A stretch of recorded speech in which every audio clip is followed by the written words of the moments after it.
Tu penses toujours à quelque chose? Tu es souvent distrait, que ce soit par la musique, les réseaux. Tu as donc beaucoup d'idées qui se perdent. Tu veux la solution? Ennuie-toi. Salut, c'est Axel. Avant de commencer, je t'invite juste à t'abonner pour soutenir la chaîne. C'est parti. C'est vrai, l'ennui est souvent vu comme négatif. Mais en réalité, c'est un moment spécial où tout et rien se passe en même temps. Ton esprit est libre de réflexion et de créativité. C'est ce moment qui te rend unique et qui t'accorde une réflexion profonde avec toi-même. Mon but dans cette vidéo, c'est de t'apprendre à utiliser l'ennui à ton avantage. Mais avant ça, il faut déjà comprendre qu'est-ce que l'ennui. Parce que pour certains, il peut paraître douloureux. Ça se comprend, on est seul face à soi-même et ses problèmes. Il n'y a aucune distraction pour nous en écarter. Mais il faut saisir cette opportunité de réflexion intérieure profonde. Comme je l'ai dit, il est perçu comme négatif, mais pour moi, c'est tout le contraire. J'ai l'impression que notre génération se contraste de plus en plus grâce à celui-ci. C'est vrai, à l'époque de nos grands-parents, par exemple, l'ennui était présent souvent, entre des sorties, entre des fêtes, mais ils avançaient sur leurs projets.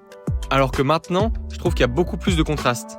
Les modes de vie sont très différents. D'un côté, tu as les personnes surstimulées, avec les réseaux, les sorties, le travail, et qui sont même plus connectés à eux-mêmes, et qui ne laissent aucune place à l'ennui.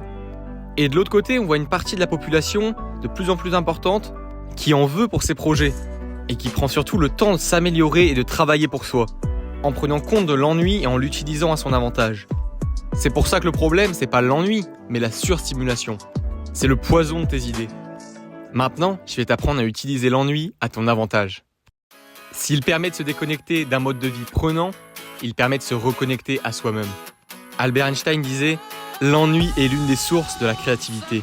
Et j'y crois, cette citation. Donc utilise l'ennui pour ta créativité. Comment faire? C'est assez simple, j'utilise cette méthode. Installe-toi dans un endroit calme et sans bruit, que ce soit un bureau, un jardin, ta chambre.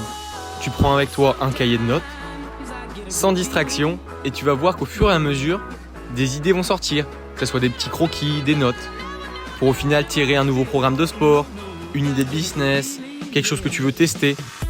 C'est très vague et ça dépend de tes inspirations. Donc les choses qui t'intéressent le plus et auxquelles tu penses le plus vont ressortir ici. Un autre aspect de l'ennui, utilise-le pour méditer. Parce qu'en soi, la méditation, ça revient à un ennui profond. Et seul le calme et un ennui profond peuvent t'amener au samadhi. C'est l'intégration dans le yoga. C'est un état de calme, de béatitude. Ta conscience est élargie et t'es empli d'un sentiment de bien-être. Et cet état, c'est le plus désiré par les pratiquants de yoga et de méditation.